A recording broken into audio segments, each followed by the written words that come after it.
मैं अलका ठाकुर हूं और आप सभी का अलका मेडिकल क्लासेस में स्वागत है। आज हम क्या पढ़ने वाले हैं? आज हम निमोनिया को अच्छे से डिस्कस करेंगे, इसके कॉजेज, इसके सिम्टम्स, इसके टाइप्स, इन सभी को हम अच्छे से आज पढ़ने वाले हैं। तो सबसे पहले आप ये जान लें कि निमोनिया क्या होती है।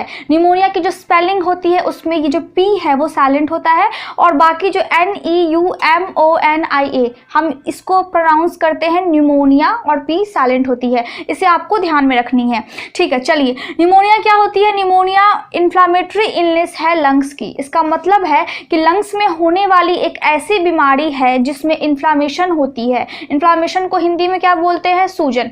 जिसमें सूजन होती है, इसको हम कैसे बोल सकते हैं? इसके अलावा हम इसको डिस्क्राइब कैसे करते हैं? इन्फ्लामेशन कहाँ पे होती है? लंग्स में। सूजन होती है लंग्स में। इसके अलावा हम बोल सकते हैं लंग पैरेन्काइमा। कहाँ पे होती है? इसमें लंग पैरेन्काइमा में। लंग पैरेन्काइमा का क्या मतलब है? जो पैरेन्काइमा होती है वो लंग्स की जो फंक्शनल पोर्शन है। मतलब अगर ये आपकी लंग्स है, ये ट्रैकिया हो गई बीच में, ये दोनों लंग्स है, ठीक है। ये दोनों लंग्स है, इसमें जो एल्वियोलाई रहती है, तो जो एल्वियोलाई जहाँ पे रहती है, अगर आप माइक्रोस्कोप से देखेंगे तो आपको बहुत सारी एल्वियोलाई दिखेगी। तो जो एल्वियोलाई है जो कि गैस एक्सचेंज करती है, उन सभी को साथ में ऊपर से अगर हम लंग्स को बोलेंगे कि इस एरिया में एल्वियोलाई है, इस एरिया में ब्रांचेस और ज़्यादा स्मॉल होकर के एल्वियोलाई में कन्वर्ट हो गई है, तो इसको हम बोलते हैं क्या? इसको हम बोलते हैं पैरेन्काइमा। अगर हम पूरे को अगर हमें डिनोट करना हो, अगर पूरे को एक साथ बोलना हो, ठीक है। यानी कि एल्वियोलाई में इन्फ्लामेशन हो जाती है, इसका मतलब है कि लंग पैरेन्काइमा या फिर एल्वियोलर इन्फ्लामेशन। एल्वियोलाई में इन्फ्लामेशन को क्या बोलेंगे? Alveolar inflammation. या तो इसमें सूजन हो जाएगी या फिर एल्वियोलाई में हम बोल सकते हैं कि एल्वियोलर इन्फ्लामेशन है, ठीक है। इसके अलावा क्या हो सकती है कि जो एल्वियोलाई है उसमें सूजन के साथ साथ वहाँ पे अगर ये एल्वियोलाई है, ये बहुत छोटी होती है, मटके जैसी स्ट्रक्चर होती है इसकी, तो इसमें क्या होती है? इसमें फ्लूइड भर जाता है। फ्लूइड भर जाता है या फिर इसमें पस भी भर जाता है। अब जब ये फ्लूइड भरता है तो या तो ये फ्लूइड इसमें जमा हो जाता है या फिर एल्वियोलाई में से लीक करने लगती है, रिसने लगती है, ठीक है। तो जब ये भरता है इसमें तो तब हम उसको बोलते हैं कंसोलिडेशन। और जब इसमें से इसका रिसाव होने लगता है तब हम बोलते हैं एक्सुडेशन। जब रिसाव होता है तब, और जब उस एल्वियोलाई में, यानी कि जो मटके जैसे स्ट्रक्चर है, इसमें अगर चारों तरफ से एल्वियोलाई में सूजन है और बीच में वो फ्लूइड है, ठीक, उसको हम बोलेंगे कंसोलिडेशन। और जब अगर उसी एल्वियोलाई में से जब ये रिसने लगेगी, आसपास के टिश्यूज में जब ये फैलने लगेगी, तो हम उसको बोलेंगे एक्सुडेशन। इसके अलावा जो निमोनिया है उसमें मेन क्या होता है?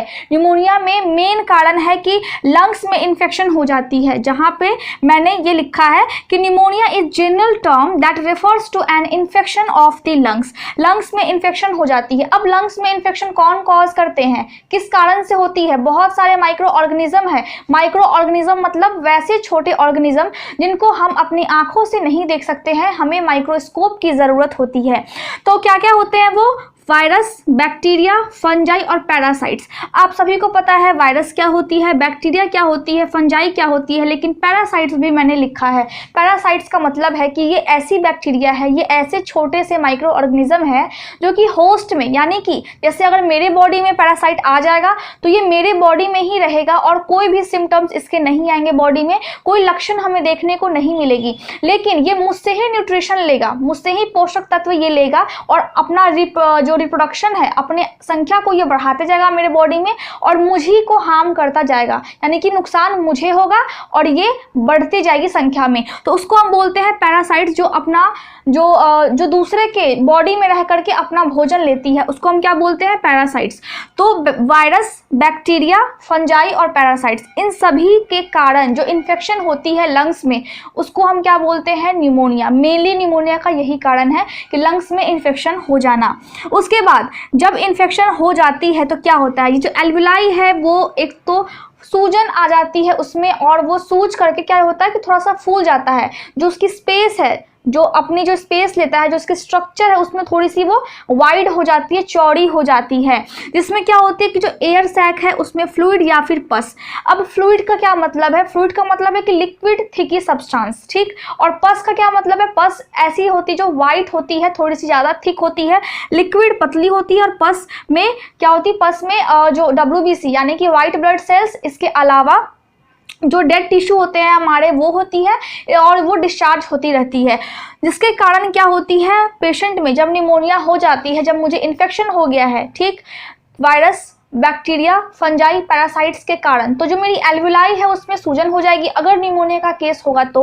और सूजन होने के बाद क्या क्या मेरे बॉडी में चेंजेस देखने को मिलेंगे, मुझे खांसी होगी, मीन्स कफ, कफ को हिंदी में खांसी बोलते हैं, और कफ के साथ फ्लेम निकलेगा, फ्लेम मतलब जो वाइटिस डिस्चार्ज होती है जो मुंह से निकलती है, बलगम जिसको हम बोलते हैं, और हिंदी में जिसको फ्लेम को क्या बोलते हैं, कफ, और इंग्लिश में कफ को हम बोलते हैं खांसी, ठीक है। और यहाँ पे अगर ड्राई कफ रहता तो क्या बोलते हैं, सूखी खांसी, लेकिन सूखी खांसी नहीं होती है, इसमें खांसी होगी विद फ्लेम मतलब बलगम के साथ खांसी होगी, फीवर, और फीवर के साथ फिर ठंड भी लगेगी उस व्यक्ति को, ट्रबल ब्रीदिंग, मुझे सांस लेने में दिक्कत महसूस होगी। तो अगर निमोनिया है तो मुझे ऐसे ऐसे सिम्टम्स यानी कि कफ, फीवर, ट्रबल ब्रीदिंग, सांस लेने में दिक्कत महसूस होना, कफ के साथ बलगम आना, ये सभी जो सिम्टम्स है ये मुझ में होंगे। क्लिनिकल पर्पस से अगर हमें निमोनिया का ट्रीटमेंट करना है तो हम कैसे पहचानेंगे कि अगर कोई लंग्स है, किसी व्यक्ति का अगर लंग्स है, फॉर एग्जाम्पल अगर ये लंग्स है आपकी, ये बीच में ट्रैकिया हो गई, ये लंग्स, ठीक है, और इसके यहाँ पे ब्रांचेस,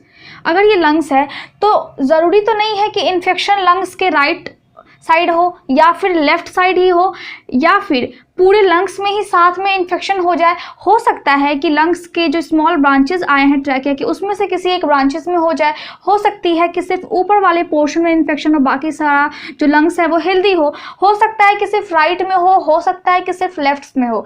तो इसके अकॉर्डिंग यानी कि क्लिनिकल पर्पस के लिए अगर हमें उसको इंडिकेट करना है कि निमोनिया कहाँ पे है, किस जगह पे है, उसके इलाज के लिए हमें क्या क्या करने होंगे, तो उसके लिए क्लासिफिकेशन 3 टाइप के होते हैं, मतलब क्लिनिकल फॉर्म क्लासिफिकेशन। अब क्लिनिकल मीन्स ठीक करने के पर्पज से जो क्लासिफिकेशंस होती हैं वो 3 टाइप्स की होती है। पहला क्या है, लोबर निमोनिया, दूसरा है ब्रोंको निमोनिया और तीसरा है इंटरस्टिशियल निमोनिया। अब हम जान लें कि लोबर निमोनिया क्या है। ये जो लोबर निमोनिया है इसको जानने से पहले हम ये जान लें कि सबसे पहले सिगमेंट और लोब क्या होते हैं लंग्स में। अगर ये आपकी लंग्स है, ठीक, अगर ये आपकी लंग्स है, ये कोई आपकी लंग्स, तो ये जो राइट लंग है उसमें 3 लोब्स होते हैं, मतलब जो लंग्स होती है वो पूरी एक मसल्स नहीं होती है, बीच में दरारें भी होती हैं। तो इसमें इस टाइप से 3 दरारें हैं जो कि आपको 3 भाग में बांटती है लंग्स को। सबसे ऊपर वाले को हम क्या बोलते हैं, अपर लोब, बीच वाले को मीडियल और फिर नीचे को लोअर, या फिर ऊपर वाले को सुपीरियर भी बोल सकते हैं और नीचे वाले को इन्फीरियर भी बोल सकते हैं। और इस 3 लोब में छोटे छोटे दरारें बहुत ज़्यादा और ज़्यादा होती है, तो हल्की हल्की, जैसे कि अगर ये ऊपर वाला है तो ऊपर वाले में 3 होंगी, मतलब अगर जो ऊपर से दिखेगा उसको हम बोलते हैं एपिकल, जो साइड से दिखे उसको हम बोलते हैं लेटरल, जो नीचे से उसको हम इन्फीरियर बोलेंगे, बीच में उसको मिडिल बोलेंगे। तो इस तरह छोटी छोटी और ये पार्ट में बटी हुई है, मतलब ऊपर वाली लोब में भी और छोटी छोटी दरारें हैं, उसको हम बोलते हैं छोटे छोटे दरारें को हम क्या बोलते हैं, जो कि एक तरह से कंपार्टमेंट बनाती है लंग्स में। कंपार्टमेंट मीन्स कमरे जैसी। अगर उसका स्ट्रक्चर अगर हम देखेंगे माइक्रोस्कोप में तो लंग्स पूरी एकदम सीधी नहीं होती है, बीच में दरारें भी होती है। जो डार्क होती है वो 3 होती है, उसको हम बोलते हैं लोब्स, जो कि लंग्स को 3 भाग में बांटती है। और छोटी छोटी और ज़्यादा ही दरारें होती है जो कि ऊपर वाले लोब को, जो कि अपर लोब को फिर और छोटे छोटे पार्ट्स में डिवाइड करती है, कंपार्टमेंट्स में डिवाइड करती है, तो उसको हम बोलते हैं सिगमेंट। तो सिगमेंट क्या हो गई, बहुत छोटी छोटी हो गई, कंपार्टमेंट्स, ठीक है। और लोब क्या हो गई, राइट में 3 लोब्स और लेफ्ट में 2 लोब। चलिए, तो जो लोबर निमोनिया है ये ऑल या तो सभी सेगमेंट में, सभी सेगमेंट मतलब लंग्स में जितने भी सेगमेंट है, अपर वाले में है, बीच वाले में है, लोअर वाले में है, इन सभी में, या फिर लार्ज सेगमेंट यानी कि अपर और अगर मिडिल को ले ले तो एक तरह से लार्ज सेगमेंट हो गई, लार्ज एरिया हो गई सेगमेंट की। तो सभी सेगमेंट में या फिर लार्ज सेगमेंट में किसके, एक या फिर एक से ज़्यादा पल्मनरी में, पल्मनरी हम किसको बोलते हैं, लंग्स को मेडिकल टर्म में हम क्या बोलते हैं, पल्मनरी। तो पल्मनरी में लोब में ये हो सकती है इन्फेक्शन, यहाँ पे हो सकती है, मतलब ये लोब्स में इन्फेक्शन होती है, या तो ये राइट में हो जाए, लेफ्ट में हो जाए, या फिर दोनों में हो जाए, ठीक है। जब दोनों लंग्स में होगी तो तब हम उसको क्या बोलेंगे, तब हम उसको बोलेंगे बाइलेटरल या फिर डबल निमोनिया। अब आपको समझ में आ गई होगी बात कि अगर लोब्स में निमोनिया हो तो हम क्या बोलते हैं, लोबर निमोनिया, और अगर दोनों हो लंग्स इन्वॉल्व तो हम क्या बोलते हैं, बाइलेटरल। उसके बाद आती है ब्रोंकोनिमोनिया। ब्रोंकोनिमोनिया में क्या होती है कि ये स्टार्ट होती है टर्मिनल ब्रोंक्यूल्स से। अब आप ये समझ रहे होंगे कि टर्मिनल ब्रोंक्यूल्स क्या होती है। मैं आपको बता दूं कि जो ट्रैकिया है ये जैसे ही और स्मॉल ब्रांच में आती है लंग्स में तो छोटे छोटे ब्रांचेस में कन्वर्ट होने लगती है।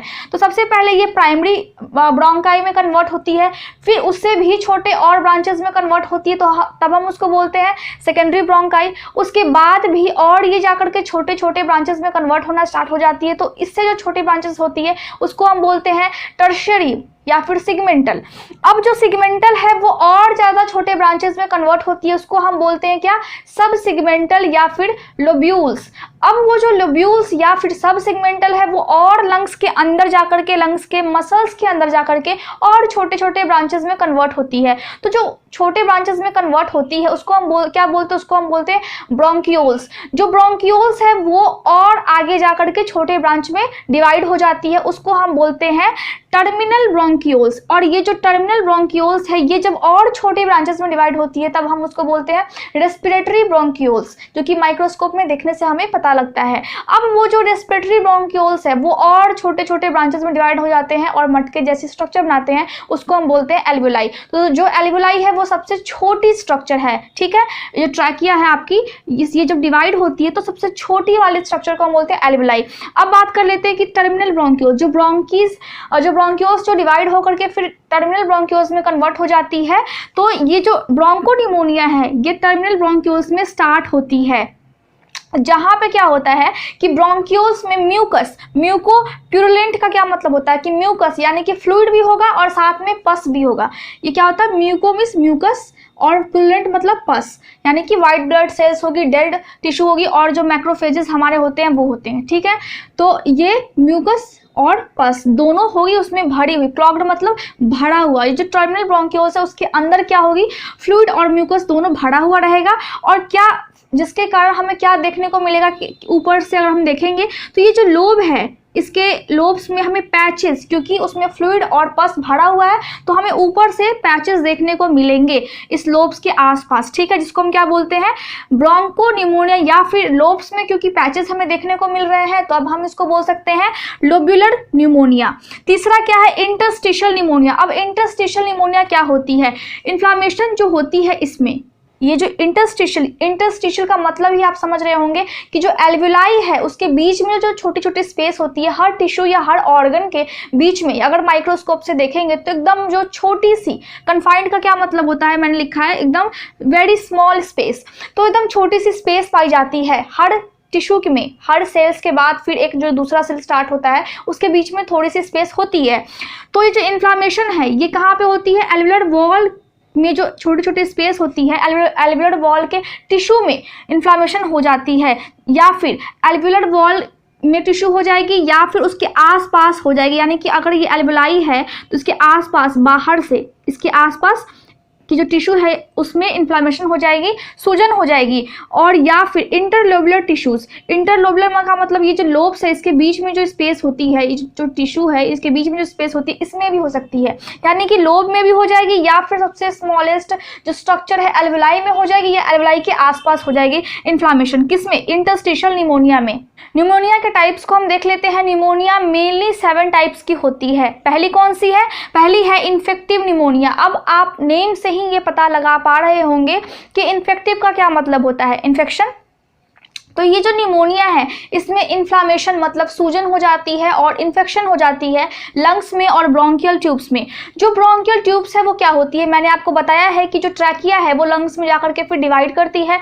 जैसे जैसे वो डिवाइड करती है वैसे वैसे उसके नेम होते हैं जो मैंने आपको अभी बताया है, ठीक है। तो ये इन्फ्लामेशन और इन्फेक्शन लंग्स और ब्रोंकियल ट्यूब्स में हो जाती है। और जब ये हो जाती है तो ये किसके कारण होती है, बैक्टीरिया, वायरस के कारण हो सकती है। अगर बैक्टीरिया के कारण अगर होगी तो हम क्या बोलेंगे, बैक्टीरियल निमोनिया। अगर वायरस के कारण होगी तो तब हम क्या बोलेंगे, वायरल निमोनिया। तो ये जो निमोनिया है जो वायरस और बैक्टीरिया के कारण होती है, इसमें वायरस और बैक्टीरिया क्या करते हैं, इसमें वायरस और बैक्टीरिया जो है वो लंग्स में जा करके क्या कर देते हैं, रिप्रोड्यूस करना स्टार्ट करते हैं।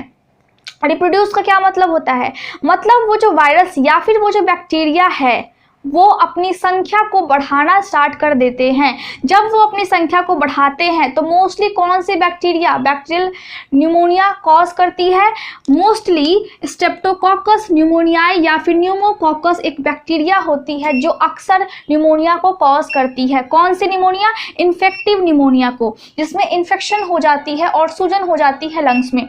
दूसरा क्या है, कम्युनिटी एक्वायर्ड न्यूमोनिया। अब नाम से क्लियर है, कम्युनिटी एक्वायर्ड न्यूमोनिया, ठीक है।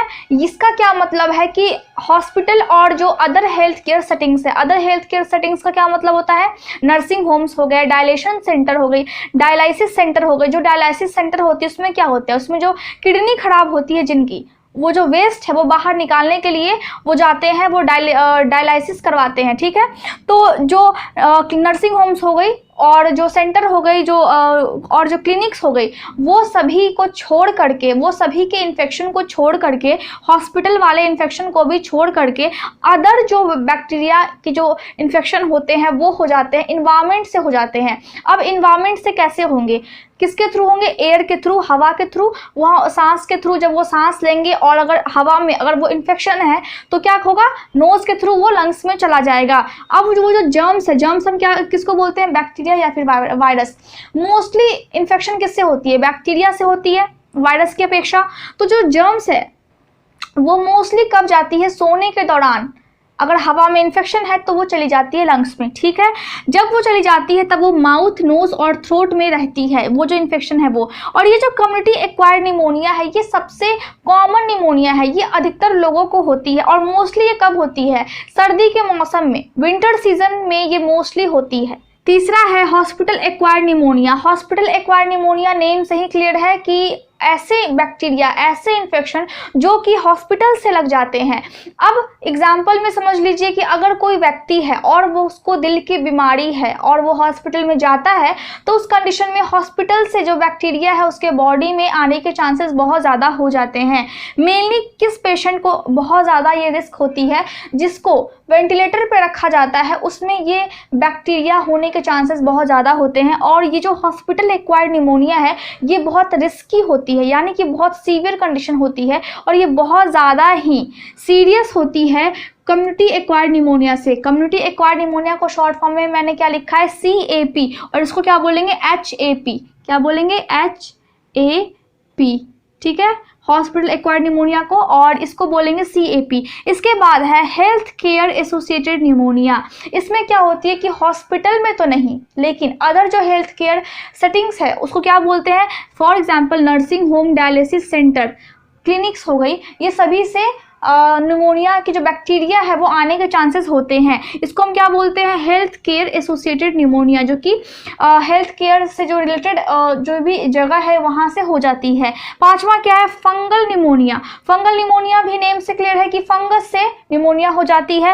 अब फंगस में कौन कौन से दो टाइप के फंगस मैंने लिखे हैं, कैंडिडा और स्पर्जिलस जो है वो फंगस के टाइप्स होते हैं जो कि निमोनिया को कॉज करते हैं, निमोनिया का कारण बनते हैं। इसके अलावा जिस व्यक्ति को एड्स होती है उसमें कौन सी बैक्टीरिया, उसमें कौन सी फंगस निमोनिया को कॉज करती है, उसमें न्यूमोसिस्टिस कैरिनी जो फंगस है, ये जो फंगस है, कौन सी फंगस, न्यूमोसिस्टिस कैरिनी। ये आप याद रख लीजिए, ये आप नोट कर लीजिए कहीं भी, क्योंकि ये बहुत ज़्यादा इम्पॉर्टेंट है। जनरली जो फंगस होते हैं अगर कोई हेल्दी पर्सन है उसमें कैंडिडा या फिर एस्परजिलस निमोनिया को कॉज करेंगे, लेकिन जिसको एड्स है या फिर जिसको HIV है उसमें क्या होगी, उसमें न्यूमोसिस्टिस कैरिनी जो फंगस है वो निमोनिया का कारण बनती है। जिसमें एड्स है उसमें, मैं बार बार बोल रही हूँ, जिसमें एड्स है उसमें कौन सी, न्यूमोसिस्टिस कैरिनी, और जिसमें हेल्दी पर्सन है उसके बॉडी में कैंडिडा और एस्परजिलस जो फंगस के टाइप्स होते हैं ये निमोनिया को कॉज करते हैं। छठा क्या है, एस्पिरेशन निमोनिया। अब एस्पिरेशन निमोनिया क्या होती है, ये जो निमोनिया है ये किसकी टाइप है, निमोनिया की टाइप है जिसमें पर्सन एक्सीडेंटली इनहेल कर लेता है फूड, ड्रिंक, वॉमिट या फिर सलाइवा जिसको हम लार बोलते हैं, माउथ से लंग्स में चली जाती है। इसका क्या मतलब है? इसका मतलब है कि माउथ से सलाइवा या फिर कोई फूड को या फिर कोई ड्रिंक को या फिर अगर उसको वॉमिटिंग आ रही है उस वॉमिट को कहाँ जाना चाहिए? इसोफेगस में जाना चाहिए, जिसको हम बोलते हैं फूड पाइप। लेकिन इस कंडीशन में, इस निमोनिया के टाइप में एक्सीडेंटली ये क्या होती है? माउथ से लंग्स में चली जाती है। अब ये माउथ से लंग्स में क्यों चली जाती है? क्योंकि बॉडी का जो नॉर्मल गैग रिफ्लेक्स है वो गैग रिफ्लेक्स फिर डिस्टर्ब हो जाता है। गैग रिफ्लेक्स को हम फेरिंजियल रिफ्लेक्स भी बोलते हैं। अब ये गैग रिफ्लेक्स क्या होती है? ये जो माउथ है इसके साइड में क्या होती है? टॉन्सिल्स होती है। जो ओरल कैविटी है उसमें साइड में क्या होती है? टॉन्सिल्स होती है। और जो माउथ से के पीछे, माउथ जैसे ही खत्म होती है वैसे ही उसके पीछे से क्या स्टार्ट होती है? फेरिंग्स स्टार्ट होती है। इसीलिए हम बोलते हैं फेरिंजियल रिफ्लेक्स। अब रिफ्लेक्स का क्या मतलब है? कॉन्ट्रैक्शन करना। मतलब ये जो माउथ के पीछे वाली जो मसल्स है ये फिर कॉन्ट्रैक्शन करने लगती है। अब ये कॉन्ट्रैक्शन कब करती है? जब बॉडी में कोई भी हार्मफुल सब्सटेंस जाते हैं, मतलब मुंह में अगर हार्मफुल सब्सटेंस आएंगे, फॉर एग्जांपल आप ले लीजिए कि कोई भी हार्मफुल सब्सटेंस हो जो नुकसान पहुंचाती है, या फिर जैसे कोई बाल हो गए जो कि कभी कभी खाने में आ जाते हैं, तो यहाँ की जो मसल्स है वो कॉन्ट्रैक्ट करने लगती है ताकि वो जो बाल है या फिर जो हार्मफुल सब्सटेंस है वो बॉडी के और अंदर ना जाए, मुंह से वो अंदर ना जाए। ये होती है नॉर्मल गैग रिफ्लेक्स या फिर नॉर्मल फेरिंजियल रिफ्लेक्स। लेकिन कुछ कारणों की वजह से ये जो रिफ्लेक्स है, ये जो कॉन्ट्रैक्शन है वो डिस्टर्ब हो जाती है। ये क्या हुई? बॉडी नॉर्मल फंक्शन कर रही है, गैग रिफ्लेक्स एक नॉर्मल फंक्शन है, लेकिन कुछ कारण की वजह से वो डिस्टर्ब हो जाती है। अब वो डिस्टर्ब क्यों होती है?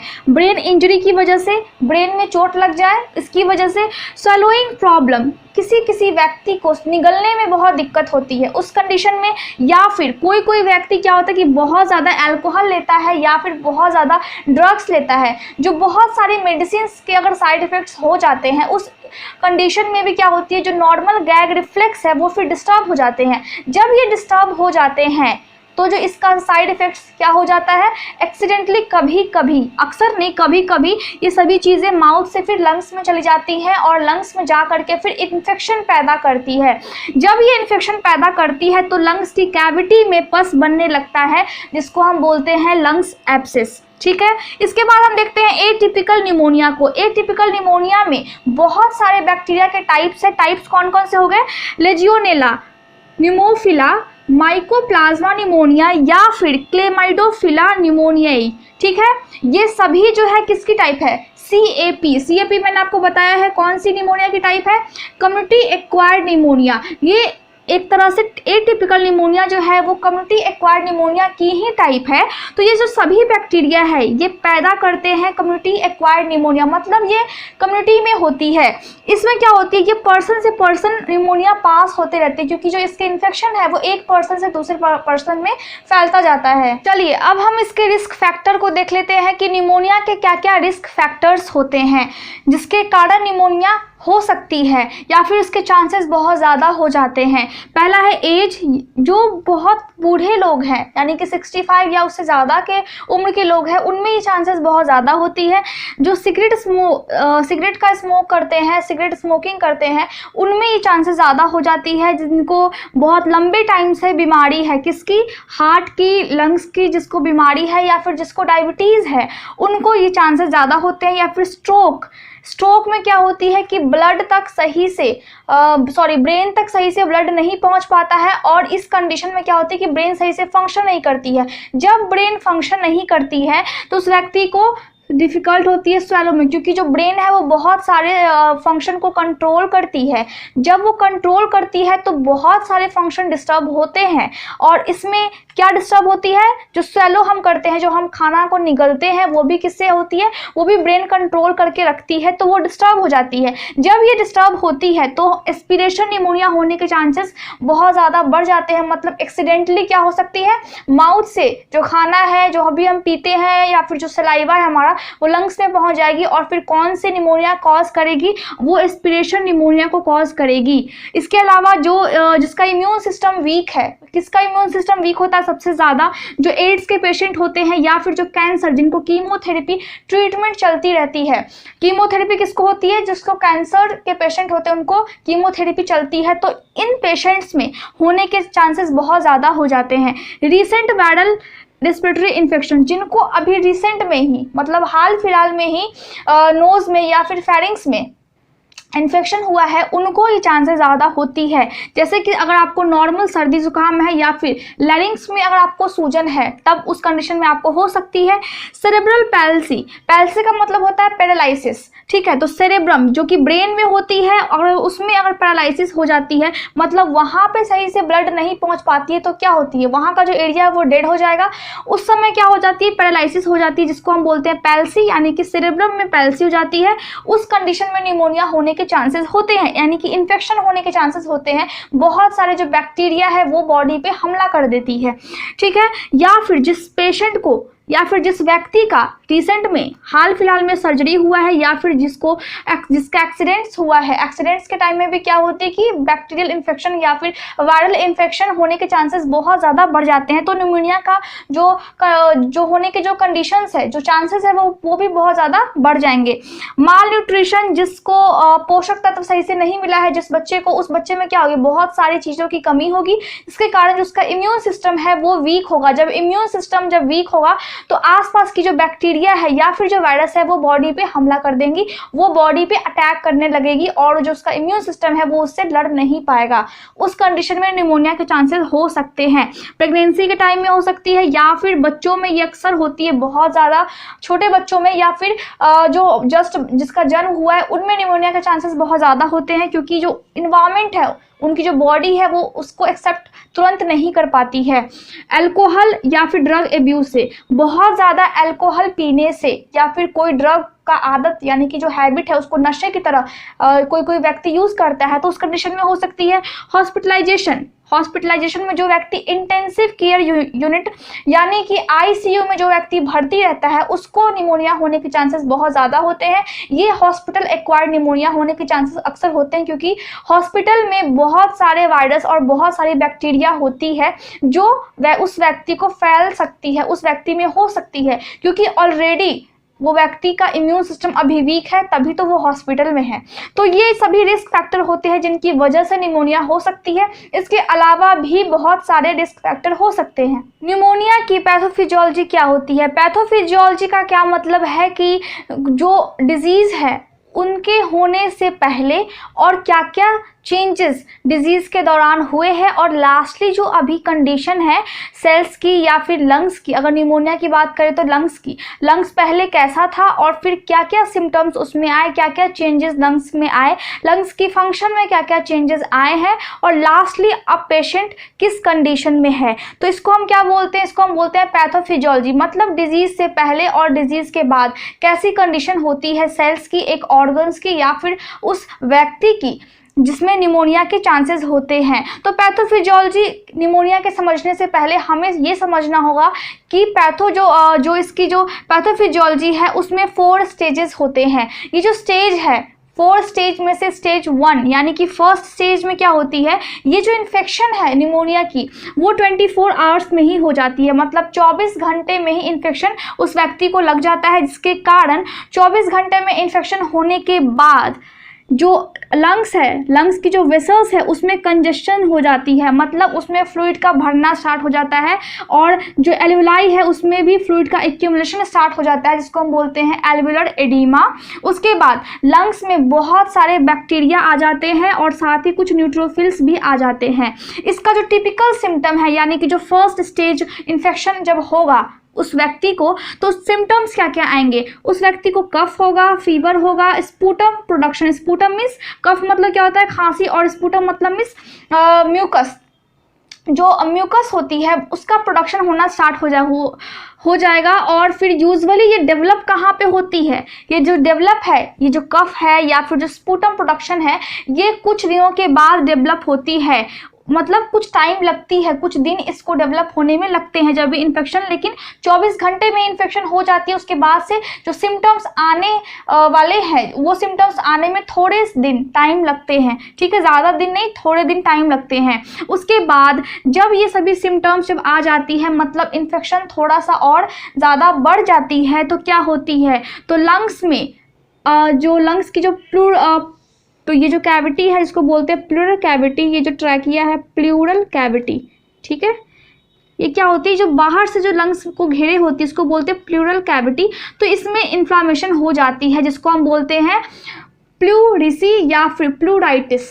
ठीक है, दूसरा स्टेज क्या है, दूसरा स्टेज में हम देखते हैं कि जो सेकेंड स्टेज है इसको हम बोलते हैं रेड हिपैटिजेशन। रेड हिपैटिजेशन किसको हम बोलते हैं, हिपैटिक हम किसको बोलते हैं, लीवर को मेडिकल टर्म में हिपैटिक बोलते हैं। और सेकेंड स्टेज में जो लंग्स है वो लगभग लीवर के जैसी दिखने लगती है, लीवर के जैसी हो जाती है। मतलब क्या है, इसका मतलब है कि लंग्स में जो कि लीवर में बहुत सारे ब्लड सेल्स होते हैं, आरबीसी होती है, उसके अलावा न्यूट्रोफिल्स होते हैं, एपिथेलियल सेल्स की बनी होती है वो। तो जो लंग्स है उसमें बहुत सारे इरिथ्रोसाइट्स मतलब आरबीसी, न्यूट्रोफिल्स, डिस्क्वामेटेड एपिथेलियल सेल्स तो होंगे लेकिन उनमें स्क्वामस की लेयर नहीं होगी, उसको बोलते हैं डिस्क्वामेटेड एपिथेलियल सेल्स होंगे।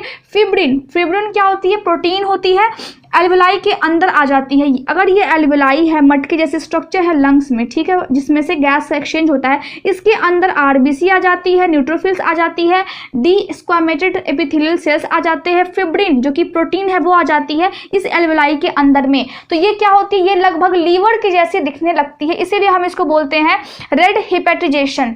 न्यूमोनिया के थर्ड स्टेज क्या है, न्यूमोनिया के थर्ड स्टेज को हम क्या बोलते हैं, ग्रे हिपैटिजेशन। अब ग्रे हिपैटिजेशन क्या होती है, क्योंकि लंग्स की जो कलर है वो ग्रे ब्राउन की होती है पहले, उसके बाद धीरे धीरे वो येलो में कन्वर्ट होना स्टार्ट हो जाती है जैसे जैसे इन्फेक्शन बढ़ता जाता है वैसे वैसे। ठीक है, उसके अलावा हम यहाँ पे देख ले कि ये जो येलो कलर की है ये क्यों हो जाती है, क्योंकि यहाँ पे फिब्रिनोप्लूरलेंट होती है, मतलब फिब्रिन जो प्रोटीन है वो और प्लूरलेंट मतलब कि जो पस है वो दोनों मिक्स होकर के एक्सुडेट्स होने लगती है। एक्सुडेट का क्या मतलब है, उसका रिसाव होने लगता है। साथ ही साथ जो रेड ब्लड सेल्स है और हीमोसिडेरिन है इसका डिसइंटीग्रेशन मतलब ब्रेक डाउन होना स्टार्ट हो जाता है। डिसइंटीग्रेशन को हिंदी में क्या बोलते हैं, ये टूटना स्टार्ट हो जाती है। मतलब जो आरबीसी है और हीमोसिडेरिन है, अब हीमोसिडेरिन क्या है, ये आयन स्टोर जब रहती है बॉडी में तो हीमोसिडेरिन के फॉर्म में रहती है, तो ये दोनों टूटना स्टार्ट हो जाती है। किस कंडीशन में, जब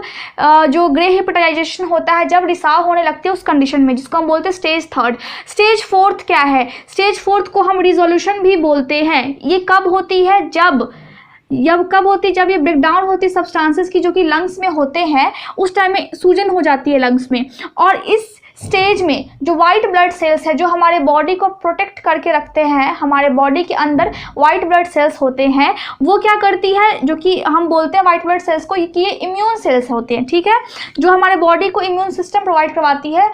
तो ये क्या करती हैं, ये फाइट करती है जो भी माइक्रो ऑर्गेनिज्म बाहर से आया है जो इन्फेक्शन पैदा कर रहा है, उससे ये लड़ने लगती है। जब ये लड़ती है तो क्या होता है कि कुछ वाइट ब्लड सेल्स भी डिस्ट्रॉय होते हैं जो कि कफ के थ्रू बाहर आते हैं। और इस स्टेज में मेनली क्या होती है, ये स्टेज में जो हमारा बॉडी है वो जो नॉर्मल फंक्शन है उसको वापस लाने की कोशिश करता है, क्योंकि जो बैक्टीरिया है जो कि बाहर से आए हैं वो उसको डिस्टर्ब करते हैं। तो जो वाइट ब्लड सेल्स है वो उसे फाइट करती है ताकि जो लंग्स की जो नॉर्मल फंक्शन है जैसे उसको होनी चाहिए वो वापस आ जाए, इसलिए वो क्या करती है, वो फाइट करती है उनसे। पैथोफिजियोलॉजी में मैंने आपको बता दिया कि पहले लंग्स की क्या कंडीशंस थी और उसके बाद जब इन्फेक्शन आ चुकी है उसके बाद क्या क्या कंडीशंस होती हैं, स्टेजेस कितनी होती है, उसमें क्या क्या चेंजेस होते हैं। अब हम पैथोफिजियोलॉजी को शॉर्ट में एरो वाइज करके लिखेंगे, क्योंकि पैथोफिजियोलॉजी में आप जब स्टेज 4 जब आप लिख लेंगे उसके बाद आपको इस तरह से पैथोफिजियोलॉजी में आपको लिखना ही है, वरना मार्क्स नहीं मिलेंगे। तो पैथोफिजियोलॉजी में सबसे पहले हम क्या लिखते हैं, due to etiological factors. Etiology हम किसको बोलते हैं, कॉजेस को बोलते हैं, यानी कि कारण, किस कारण से यह हुई है तो उसको क्या बोलेंगे, जो अभी मैंने आपको कॉजेस बताए हैं उन सभी कारणों की वजह से क्या हुई है, निमोनिया हुई है। तो ड्यू टू इटियोलॉजिकल फैक्टर्स क्या हो रही है, entry of microorganism to respiratory tract, जो भी सभी कारण है उसकी वजह से क्या हुई है कि एंट्री हो गई है माइक्रो ऑर्गेनिज्म की रेस्पिरेटरी ट्रैक में। ठीक है, इसके बाद जब भी रेस्पिरेटरी ट्रैक में कोई भी बाहर से कोई भी ऑर्गेनिज्म आएगा तो जो हमारा इम्यून सिस्टम है, सबसे पहले हमारा इम्यून सिस्टम रिस्पॉन्ड करता है। तो क्या होगा, एक्टिवेशन ऑफ इम्यून रिस्पॉन्स। तो जो इम्यून सिस्टम है वो रिस्पॉन्स करना स्टार्ट कर देगी। जैसे ही इम्यून सिस्टम रिस्पॉन्स करना स्टार्ट कर देगी वहाँ पे म्यूकस का प्रोडक्शन होना स्टार्ट हो जाएगा। ठीक है, इसके बाद इनइफेक्टिव इम्यून रिस्पॉन्स, इसका मतलब है कि म्यूकस का प्रोडक्शन तो हो रहा है, लेकिन वो जो बैक्टीरिया है वो हमारे इम्यून सिस्टम से ज़्यादा ताकतवर है, जिसके कारण जो हमारा इम्यून सिस्टम है वो सही से उसको किल नहीं कर पा रहा है, वो उस बैक्टीरिया को डिस्ट्रॉय नहीं कर पा रहा है। उसके बाद हम क्या लिखेंगे, पेनिट्रेट लोअर रेस्पिरेटरी ट्रैक्ट। वो जो माइक्रो ऑर्गेनिज्म है जो कि हमारे लंग्स में आ चुकी है और जो हमारा इम्यून सिस्टम है उससे फाइट करने में हार जा रहा है, मतलब कि इम्यून सिस्टम पे वो हावी हो जा रहा है, उसके बाद वो क्या कर रही है, माइक्रो ऑर्गेनिज्म रेस्पिरेटरी ट्रैक्ट के लोअर पोर्शन में आ रही है। मतलब पहले ये ट्रैकिया में होगी, उसके बाद ये लंग्स में होगी। तो लोअर रेस्पिरेटरी ट्रैक्ट क्या होती है, लंग्स। तो ये क्या हो गई है, ये अपनी जो संख्या वो बढ़ा करके लंग्स में आना स्टार्ट हो गई है। जब ये लंग्स में आती है तो ये अपने बॉडी से एंडोटॉक्सिन्स निकालती है। मतलब टॉक्सिन्स मतलब क्या होता है कि एक विषैला पदार्थ, तो बॉडी के अंदर से निकालेगी तो एंडो और बाहर से निकालेगी तो एक्सो। मतलब जो उसके बाहर की जो बैक्टीरिया है, बाहर से भी जो बैक्टीरिया होते हैं वो रिलीज करती है टॉक्सिन्स को, और अपने बॉडी के अंदर से भी जो उसके वेस्ट होते हैं, जो बैक्टीरिया के जो वेस्ट होंगे वो बॉडी के अंदर से ही तो बाहर निकलेंगे, तो उसको बोलेंगे एंडोटॉक्सिन, जो हमारे लिए बहुत ही ज़्यादा डेंजर होती है। तो वो जो बैक्टीरिया है या फिर जो वायरस है वो क्या करेगी, वो जो टॉक्सिन्स है उसको निकालना स्टार्ट कर देगी। जब टॉक्सिन्स निकालना स्टार्ट कर देगी तो यहाँ पे और ज़्यादा म्यूकस का प्रोडक्शन होगा और ज़्यादा पस बनने का जो प्रोसेस है वो बहुत ज़्यादा फास्ट हो जाएगा। जब ये हो जाएगा तो क्या होगी, vasodilation and increase blood vessels. जो ब्लड वेसल्स है, एक तो वहाँ पे सूजन होगी जिसके कारण वो डायलेट होना स्टार्ट हो जाएगी, और जो ब्लड फ्लो है वो भी उस एरिया में ज़्यादा स्टार्ट हो जाएगा, क्योंकि जो हमारे बॉडी को लगेगा कि वहाँ पे जो फाइटिंग चल रही है WBC में और जो हमारे लंग्स के जो टिश्यू है उसके साथ जो ऑर्गेनिज्म की जो फाइटिंग है, तो वहाँ पे जो बॉडी है वो ब्लड ज़्यादा पहुँचाएगी, क्योंकि उसको हेल्प करने के लिए। ये हमारे बॉडी का नॉर्मल फंक्शन होता है। उसके बाद क्या होगा, उसके बाद हो जाएगी जब भी इम्यून सिस्टम जब रिस्पॉन्स करता है, जब यहाँ पे ब्लड फ्लो ज़्यादा आ जाती है तो WBC क्या करती है, फाइट करती है। जब फाइट करती है तो क्या होती है, जमा हो जाती है। कंसोलिडेशन का मतलब होता है जमाव। फिब्रिन प्रोटीन है, ल्यूकोसाइट्स, वाइट ब्लड सेल्स जिसको हम WBC बोलते हैं उसको हम क्या बोलते हैं, ल्यूकोसाइट्स भी बोलते हैं। अफेक्टेड एरिया, जहाँ पे इन्फेक्शन हुआ है वहाँ पे ये सभी जमा होना स्टार्ट हो जाएंगे, क्योंकि कुछ जो वाइट ब्लड सेल्स है वो डिस्ट्रॉय भी होगी फाइट करने में, जब वो माइक्रो ऑर्गेनिज्म से जब वो फाइट करेगी तब। उसके बाद क्या होगा, उसके बाद निमोनिया हो जाएगा। तो इस तरह से हम देखते हैं कि पैथोफिजियोलॉजी किस तरह से होती है, मतलब सभी कारण की वजह से, सभी कॉजेस की वजह से क्या क्या सिम्टम्स आते हैं, क्या क्या चेंजेस आते हैं लंग्स में। अब हम देख लेते हैं निमोनिया के साइन और सिम्टम को। साइन और सिम्टम को हम क्या बोलते हैं, क्लिनिकल मैनिफेस्टेशन। तो मैंने यहाँ पे लिखा है बैक्टीरिया से होने वाली निमोनिया को हम क्या बोलते हैं, बैक्टीरियल निमोनिया। जो वायरस से होती है उसको हम बोलते हैं वायरल निमोनिया, और जो पर्सन टू पर्सन यानी कि एक व्यक्ति से दूसरे व्यक्ति में जो फैलता है जो निमोनिया, उसको हम क्या बोलते हैं, एटिपिकल निमोनिया। तो मैंने यहाँ पे तीनों के सिम्टम्स लिखे हैं। अब सबसे पहले हम देख ले कि बैक्टीरियल निमोनिया के क्या सिम्टम है। अगर आपके बॉडी में बैक्टीरिया घुस गई है लंग्स में, बैक्टीरिया चली गई है लंग्स तक और वहाँ पे वो इन्फेक्शन पैदा कर रही है, अपनी संख्या बढ़ा रही है, तो कौन कौन से सिम्टम्स आपके बॉडी में होंगे। नेजल कंजेशन, कंजेशन का क्या मतलब है, इसका मतलब है कि नाक जो है वो जाम हो जाती है। जैसे कि हम बोलते हैं कि नाक से आप सांस नहीं ले पाएंगे सही से, क्योंकि यहाँ पे म्यूकस का प्रोडक्शन होने लगता है। इसके अलावा क्या होती है, सोर थ्रोट, गले में खराश होती है। फीवर, उस व्यक्ति को क्या होती है, बुखार लगता है। और शेकिंग चिल, जो फीवर लगती है वो उसमें उसको ठंड लगती है और वो कांपने लगता है, वैसे फीवर उसको लगती है। डिस्पनिया यानी कि shortness of breath, shortness of breath को हम मेडिकल टर्म में क्या बोलते हैं, डिस्पनिया। डिस्पनिया का मतलब है उसको सांस लेने में नहीं बनता है, वो जल्दी से जल्दी सांस लेता है क्योंकि उसके बॉडी में ऑक्सीजन की कमी हो जाती है। इसके अलावा कफ मीन्स खांसी होती है, उसको कफ के साथ क्या निकलती है, फ्लेम। फ्लेम का क्या मतलब होता है, बलगम। चेस्ट पेन होगा, सीने में उसको दर्द महसूस होगी, बहुत ज़्यादा उसको पसीना आएगा। प्रोफ्यूज मतलब बहुत अधिक, स्वेटिंग मतलब पसीना, तो उस व्यक्ति को बहुत ज़्यादा पसीना आएगा। साइनोसिस, साइनोसिस हम किसको बोलते हैं, जो लिप्स और जो नेल्स है वो हल्की सी ब्लूइश कलर की हो जाती है, ब्लू कलर की हो जाती है, उसको हम क्या बोलते हैं, साइनोसिस। हाइपोक्सीमिया, हाइपोक्सीमिया का क्या मतलब है कि उसके बॉडी में ऑक्सीजन की अमाउंट कम हो जाएगी क्योंकि उसको सांस लेने में नहीं बन रहा है, म्यूकस का प्रोडक्शन इन्फेक्शन हो गया है जिसके कारण म्यूकस क्या कर रही है, म्यूकस एक तरह से ऑब्स्ट्रक्शन पैदा कर रही है, बाधा उत्पन्न कर रही है जो ट्रैकिया होती है, जो ट्यूब्स होते हैं, जो ब्रोंकियल ट्यूब्स होते हैं उसमें, जिससे कि जो ऑक्सीजन है वो सही से नहीं पहुंच पा रही है। कंफ्यूज मेंटल स्टेटस, वो व्यक्ति जिसमें बैक्टीरिया के इन्फेक्शन हो गए हैं, बैक्टीरियल न्यूमोनिया के इन्फेक्शन हो गए हैं, अब उसकी जो मेंटल एबिलिटी है वो थोड़ी सी कम हो जाएगी, वो कंफ्यूज रहने लगेगा। इसके अलावा जो वायरल न्यूमोनिया है इसके क्या क्या सिम्टम होते हैं, अगर वायरस बॉडी में चली गई है तब क्या क्या सिम्टम हमें देखने को मिलेंगे। नेजल कंजेशन, मतलब इसमें भी नेजल कंजेशन था, इसमें भी नेजल कंजेशन है। सोर थ्रोट दोनों में होगी, फीवर दोनों में है, इसमें भी ठंड लगेगी। डिस्पनिया इसमें यानी कि शॉर्टनेस ऑफ ब्रीथ, सांस लेने में दिक्कत महसूस इसमें भी होगी। इसके अलावा इससे देखिए कितनी अलग है इसमें सिम्टम, इसमें ड्राई कफ यानी कि इसमें सूखी खांसी होगी। इसमें खांसी कैसी होगी, जिसके साथ बलगम आएगी, जिसके साथ कफ आएगी बाहर, ठीक है, लेकिन इसमें क्या होगी, सूखी खांसी होगी। इसमें हेडेक होगा, मसल्स में पेन होगी और इसमें भी साइनोसिस होगी, मतलब लिप्स और जो उसके नेल्स है वो हल्के से ब्लू कलर के दिखने लगेंगे और वीकनेस महसूस होगी उस व्यक्ति को। इसके अलावा एटिपिकल न्यूमोनिया जो कि पर्सन से पर्सन फैलता है, यानी कि एक व्यक्ति से दूसरे व्यक्ति में जो न्यूमोनिया फैलता है उसके क्या क्या सिम्टम होते हैं।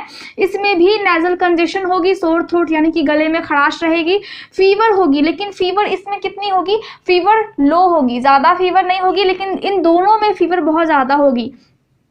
डिस्पनिया इसमें भी होगी, सांस लेने में इसमें भी दिक्कत महसूस होगी।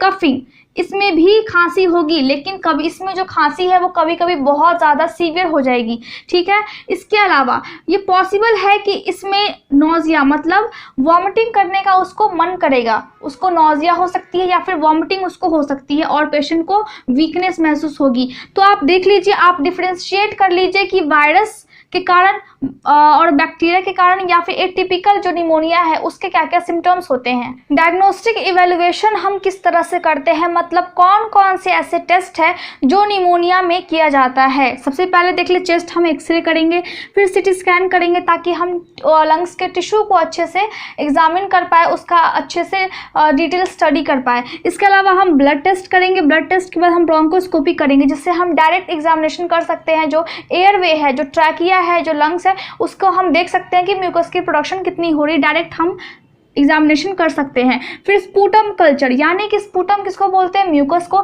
उसका हम एग्जामिनेशन करते हैं और उस टाइम में हम देखते हैं कि जो म्यूकस है उसकी जो स्ट्रक्चर है वो कैसी है, उसकी जो थिकनेस है वो कैसी है, उसमें क्या क्या बैक्टीरियाज हैं, इन सभी का हम स्टडी करते हैं स्पूटम कल्चर में। फिर हम पल्स ऑक्सीमेट्री पेशेंट के लिए यूज़ करते हैं ताकि हम उसके ब्लड में जो ऑक्सीजन है उसके अमाउंट को हम माप पाए। उसके अलावा हम प्लूरल फ्लूइड कल्चर करते हैं। प्लूरा किसको बोलते हैं, ये अगर आपकी ट्रैकिया है, ये लंग्स है, तो लंग्स के बाहर एक पतली सी मेम्ब्रेन होती है घेरे हुए लंग्स को, तो इसके बीच में जो स्पेस होती है उसको क्या बोलते हैं, प्लूरल कैविटी बोलते हैं। अगर इसमें फ्लूइड है तो हम उसका भी एग्जामिनेशन करते हैं प्लूरल फ्लूइड कल्चर के थ्रू, ठीक है। उसके बाद हम एट्रियल ब्लड गैस का करते हैं। एट्रियल मीन्स एबीजी एनालिसिस हम इसको बोलते हैं, एबीजी एनालिसिस करते हैं। एबीजी एनालिसिस में हम क्या चेक करते हैं, ब्लड में मौजूद ऑक्सीजन, कार्बन डाइऑक्साइड या फिर एसिड। ब्लड की जो पीएच है वो कितनी होती है, 7.35 से लेकर के 7.45, तो 7.45 होती है, 7.45। तो कहीं ये जो ब्लड है इसकी जो पीएच है वो इससे अगर कम हो जाएगी तो क्या होगी, एसिडिक हो जाएगी। इससे अगर ज़्यादा हो जाएगी तो क्या होगी, जो ब्लड है वो बेसिक हो जाएगी।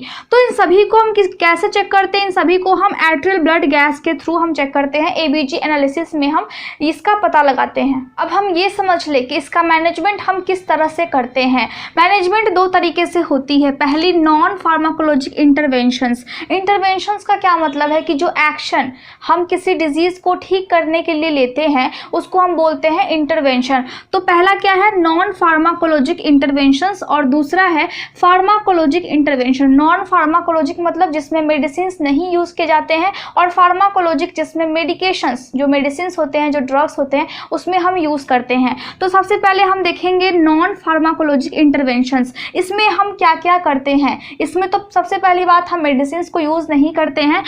पेशेंट को या तो खांसी के समय या फिर उसको जब सिक्रीशंस आएंगी, जब म्यूकस उसके माउथ में आएगी, तो उसको हम सजेस्ट करेंगे कि वो बाहर ही निकाल दे, वो फिर अंदर ना ले। उसको डीप ब्रीथिंग करवाएंगे ताकि जो सिक्रीशंस है, अगर वो डीप ब्रीथ करेगा तो जो सिक्रीशंस है वो अपने आप बाहर निकलना स्टार्ट हो जाएगी। मतलब इसकी प्रैक्टिस अगर करेगा तो थोड़े थोड़े टाइम पे, तो क्या होगी, उससे क्या होगी कि रिमूव सिक्रीशंस, यानी कि सिक्रीशंस रिमूव हो जाएंगी। दूसरा, परफॉर्म करेंगे पोस्चरल ड्रेनेज। पोस्चरल ड्रेनेज क्या होती है, जिसमें चेस्ट जो है वो आपके हिप से नीचे होती है। जब चेस्ट जब हिप से जब नीचे होती है, उस टाइम में क्या होता है, उस टाइम में जो सिक्रीशंस है जो कि लंग्स में है, वो क्या होती है, वो माउथ की तरफ आना स्टार्ट हो जाती है। तो वो पोस्चर में हम पेशेंट को रखेंगे, रोज दिन हम उसको प्रैक्टिस करवाएंगे। इसके अलावा चेस्ट फिजियोथेरेपी हम उसको देंगे। इसके अलावा हम क्या क्या कर सकते हैं, सप्लीमेंटल ऑक्सीजन देंगे। सप्लीमेंटल ऑक्सीजन हम किसके थ्रू देंगे, वाया मतलब क्या होता है, थ्रू। किसके थ्रू देंगे, नेजल कैनुला के थ्रू, जो कि नोज में कैनुला लगाई जाती है उसके थ्रू। एक पाइप लाइक स्ट्रक्चर होती है, उसको हम बोलते हैं कैनुला, ठीक है। इसके अलावा उसको मास्क दे सकते हैं, या फिर उसको वार्म मोस्ट, जो हल्की सी गर्म और मोस्ट जो एयर होती है, उसको हम इनहेल करवा सकते हैं, ताकि जैसे कि गर्म पानी में जो विक्स को रख करके अगर आपको कफ हो जाती है, तो आप जब उसके जो वेपर को जब आप लेते हैं, जब उसके भाप को आप जब लेते हैं, तो क्या होती है, जो सिक्रीशंस होती है वो रिमूव होती है, जो म्यूकस है वो बाहर आने लगती है, थोड़ी सी हल्की आपको लगने लगती है कि आपकी जो नाक है जहाँ पे म्यूकस का प्रोडक्शन हो रहा है, वो नाक थोड़ी सी खाली खाली सी रहने लगती है। तो उसको हम क्या बोलते हैं, वार्म मोइस्ट इनहेलेशंस हम करवाएंगे, उसको ये देंगे ताकि जो सिक्रीशंस है वो बाहर आ सके। इसके अलावा जो फ्लूइड इनटेक है, उसको बोलेंगे कि पानी वो ज़्यादा से ज़्यादा पिए, कम से कम वो 2-3 लीटर जितना पीता है डेली, उससे एक्स्ट्रा ही पिए, ठीक है, ताकि जो सिक्रीशंस है, जो म्यूकस का प्रोडक्शन हो रही है, जो म्यूकस है वो थोड़ी सी थिन हो, और थोड़ी सी जो वो बहुत थिक होती है, तो वो लूज होकर के क्या करेगी, जब वो लूज होगी तो वो ट्रैकिया के थ्रू, माउथ के थ्रू या फिर नोज के थ्रू वो बाहर निकल जाएगी। अब हम बात कर लेते हैं फार्माकोलॉजिक इंटरवेंशन की। फार्माकोलॉजिक इंटरवेंशन में हम क्या देखते हैं, जिसमें मेडिसिन या फिर ड्रग्स इन्वॉल्व होती है। अगर पेशेंट को बैक्टीरियल निमोनिया है, मतलब बैक्टीरिया के कारण निमोनिया हुआ है, तो हम पेशेंट को एंटीबायोटिक्स देंगे, और अगर वायरल निमोनिया है तब भी हम पेशेंट को एंटीबायोटिक्स देंगे।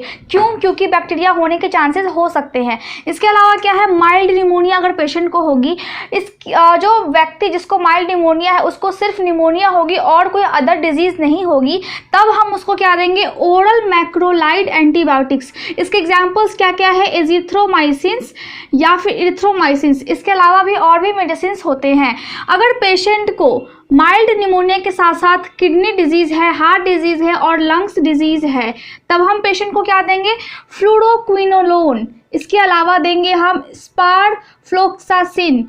उसके साथ हम मैक्रोलीड एंटीबायोटिक्स हम पेशेंट को देंगे। अगर पेशेंट को वायरल निमोनिया है, वायरल निमोनिया इन्फ्लुएंजा ए के कारण हुआ है, तब हम पेशेंट को रिमेंटाडिन और एमेंटाडिन देंगे। और अगर वायरल निमोनिया पेशेंट को इन्फ्लुएंजा ए या फिर इन्फ्लुएंजा बी के कारण हुआ है, तब हम पेशेंट को ओसेल्टामिविर और फिर जेनामिविर देंगे, ठीक है। जब पेशेंट को जब फीवर होगी तो हम पेशेंट को एस्प्रिन देंगे, नसेट्स देंगे, ताकि उसको पेन जो हो रही है उसमें उसको रिलीफ मिले। बट हम बच्चों को एस्प्रिन नहीं देंगे। इसके अलावा हम ब्रोंकोडायलेटर्स दे सकते हैं, एनाल्जेसिक्स दे सकते हैं और एंटीहिस्टामिन्स। एनाल्जेसिक्स क्या करती है, जो पेन होती है उसको थोड़ा सा रिलीफ देती है पेशेंट को और उसको आराम पहुंचता है। एंटीहिस्टामिन्स क्या हो गई, जब निमोनिया होगी, जब वायरल निमोनिया होगी या फिर बैक्टीरियल निमोनिया होगी, तो वो क्या पैदा करती है, वो इन्फेक्शन पैदा करती है, जिससे कि आपके नाक और थ्रोट में एलर्जी हो सकती है। तो हम उस एलर्जी को ख़त्म करने के लिए एंटीहिस्टामिन्स देंगे। इसके अलावा हम नेबुलाइज्ड मिस्ट ट्रीटमेंट भी कर सकते हैं, नेबुलाइजर भी लगा सकते हैं। प्रिवेंशन क्या क्या करेंगे जिससे कि निमोनिया ना हो, हमको सबसे पहले वैक्सीनेटेड रहना है, मतलब वैक्सीन हमें लेनी है, बच्चों को वैक्सीन दिलवानी है निमोनिया की। हैंड वॉश करना है बाहर जाने के टाइम में, या फिर अगर आप बाहर से अंदर आते हैं घर में, तो उस टाइम में सबसे पहले आपको क्या करनी है, सबसे पहले आपको हैंड वॉश करनी है। इसके अलावा आपको स्मोकिंग नहीं करनी है, प्रॉपर रेस्ट और एक्सरसाइज, बहुत हैवी एक्सरसाइज नहीं, आपको माइल्ड एक्सरसाइज रेगुलरली आपको करनी है, ताकि जो बॉडी है वो अच्छे से मेंटेन रह सके। इसके अलावा आपको बहुत अधिक मात्रा में पानी पीना है और जो आपकी डाइट है उसमें फ्रूट्स और वेजिटेबल्स को शामिल करना है, जिससे कि आपकी इम्यून सिस्टम स्ट्रांग रहे। जब इम्यून सिस्टम स्ट्रांग रहेगी तो क्या होगा, तो बैक्टीरिया या फिर कोई भी अदर जो ऑर्गेनिज्म है, माइक्रो ऑर्गेनिज्म, वो आपको अफेक्ट कम कर सकेंगे। तो इस तरह हम देखते हैं कि फार्माकोलॉजिकल इंटरवेंशन क्या होती है। आज के लिए बस इतना ही। अगर आपको मेरा वीडियो अच्छा लगा हो तो आप इसे लाइक, शेयर और सब्सक्राइब जरूर करें। अगर आपको कोई भी डाउट हो या फिर इसके बारे में कुछ और भी नॉलेज हो तो आप मुझे कमेंट्स करके ज़रूर बता सकते हैं। Thank you so much for watching my video.